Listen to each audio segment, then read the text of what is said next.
ഇത് വന്നപ്പോഴേ അറിയാം ചിലപ്പോൾ അവർക്ക് കിട്ടാൻ ചാൻസ് ഉണ്ടെന്ന്. പക്ഷേ അതിന് തീർച്ചയായിട്ടും അർഹം പി വി രാജേഷാണ്.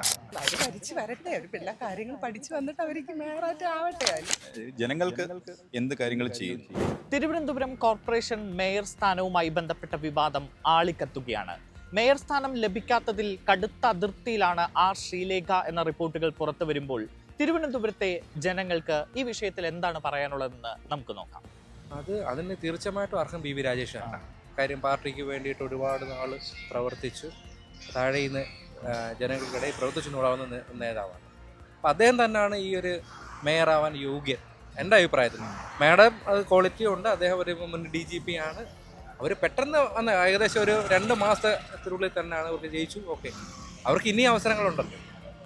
കൊടുക്കേണ്ട ഒരു IAS ഓഫീസർ അല്ല, നല്ല ഇതുള്ളതാണ്, കൊടുക്കേണ്ടതാണ്. ഇത് വന്നപ്പോഴേ അറിയാം ചിലപ്പോൾ അവർക്ക് കിട്ടാൻ ചാൻസ് ഉണ്ടെന്ന്. പക്ഷേ ഇവിടെ ഉള്ളവർ പറഞ്ഞപ്പോൾ അവർക്ക് എന്നാന്ന് പറഞ്ഞു. പിന്നെ കേന്ദ്രത്തിന്റെ ഇത് വന്നപ്പോൾ ശ്രീലേഖ നല്ലൊരു വ്യക്തിയാണ്. അവർ കേസിൽ ഒരു IPS ആയിരുന്നപ്പം തന്നെ നല്ല ഒരുപാട് കേസുകൾ തെളിയിച്ച നല്ലൊരു വ്യക്തിയായ ഒരു സ്ത്രീയാണ് ശ്രീലേഖ. അവരുടെ കഴിവിനനുസരിച്ചാണ് അവർക്ക് ഇത്രയും വോട്ട് കിട്ടി അവർ ജയിച്ചത്. അപ്പോൾ പിന്നെ സ്ഥാനമാനങ്ങളൊക്കെ പറയണത് അതൊക്കെ നമ്മളല്ല തീരുമാനിക്കുന്നത്. കൊടുക്കണമെന്നുള്ളത് ഇപ്പം അവർ ഭരിച്ച് വരട്ടെ, അവർ എല്ലാ കാര്യങ്ങൾ പഠിച്ചു വന്നിട്ട് അവർക്ക് മേയറായിട്ട് ആവട്ടെ. അതിൽ വ്യക്തിപരമായ അതൊരു സംഘടനാ കാര്യങ്ങൾ ഏത് പാർട്ടിയുടെ ആയാലും ജനങ്ങളെ ബാധിക്കുന്ന വിഷയങ്ങളല്ല. മേയറാവുന്ന ശ്രീലേഖയായാലും ശരി, വി രാജേഷ് ആയാലും ജനങ്ങൾക്ക് എന്ത് കാര്യങ്ങൾ ചെയ്യുന്നു, അവർക്ക് വികസനമാണ് വേണ്ടത്, നാടിൻ്റെ വികസനമാണ്. അതിന് വി രാജേഷ് ചെയ്താലും ശ്രീലേഖ ചെയ്താലും അത് ജനങ്ങൾ അംഗീകരിക്കും.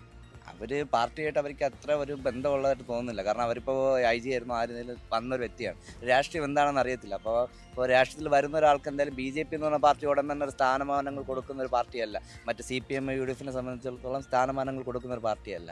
അപ്പോൾ അതുകൊണ്ട് അവർക്ക് രാഷ്ട്രീയം എന്താണെന്ന് അറിയത്തില്ല. അതുകൊണ്ടുള്ള ഒരു സംസാരമാണ് അവർ വന്നിട്ട് ടോക്ക് വന്നിട്ടുള്ളത്.